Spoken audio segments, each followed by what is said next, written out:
আসসালামু আলাইকুম। এখানে একটা প্রশ্ন দিয়ে আছে রাইট ফর্ম ভার্বের, এবং এখান থেকে এই গ্রামাটিক্যাল টপিক থেকে বহুতবার প্রশ্ন পড়ছে। একটা সিকোয়েন্সের মাধ্যমে আমি এই প্রশ্নটা এমনভাবে ক্লিয়ার করে দেবো ইনশাল্লাহ, আজকের পর থেকে এই টপিক থেকে যদি প্রশ্ন আসে কখনো সমস্যা হবে না। তো চলো আমরা এই টপিকটা একটু দেখি। সেটা হচ্ছে, প্রশ্নটা ছিল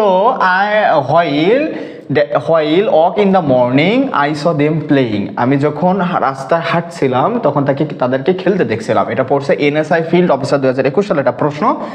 এখানে আমাদের অপশন দেওয়া আছে ওয়াক, দ্বিতীয় নম্বর অপশন দিয়েছে ওয়াকড, 3 নম্বর ওয়াকিং, 4 নম্বর হচ্ছে ওয়াক্স। এখান থেকে রাইট অ্যান্সারটা কোথায় কিভাবে হবে, তো আমরা প্রথমে গ্রামারটা জেনে নিই, তারপর অ্যান্সারটা করব। আমরা মনে রাখবো হোয়াইল যুক্ত যে কনজাংশনটা আছে, এই কনজাংশনের আগে verb plus ING, that means past continuous tense হয়, আর পরে গিয়ে পাস্ট ইনডিফিনাইট টেন্স হয়। মনে রাখবো হোয়াইলের আগে পাস্ট কন্টিনিউয়াস টেন্স হয় আর হোয়াইলের পরে গিয়ে পাস্ট ইনডিফিনাইট টেন্স হয়। তবে যদি সাবজেক্ট না থাকে তাহলে পাস্ট কন্টিনিউয়াস টেন্স না হয়ে শুধুমাত্র ভার্বের সাথে আইএনজি যুক্ত হয়ে যায়। ওকে, তাহলে এখানে আমাদের উত্তরটা দেখবো আমরা। এখানে যেহেতু সাবজেক্ট নাই, হোয়াইলের পরে যদি এখানে আই থাকতো তাহলে আমাদের এখানে ওয়াজ ওয়াকিং করতাম। যেহেতু আইটা নাই তাহলে আমরা শুধুমাত্র ওয়াকিং করবো। শুধুমাত্র ওয়াকিং আছে সি নাম্বারে, তাহলে আমাদের এখানে রাইট অ্যান্সার হচ্ছে সি নাম্বারে।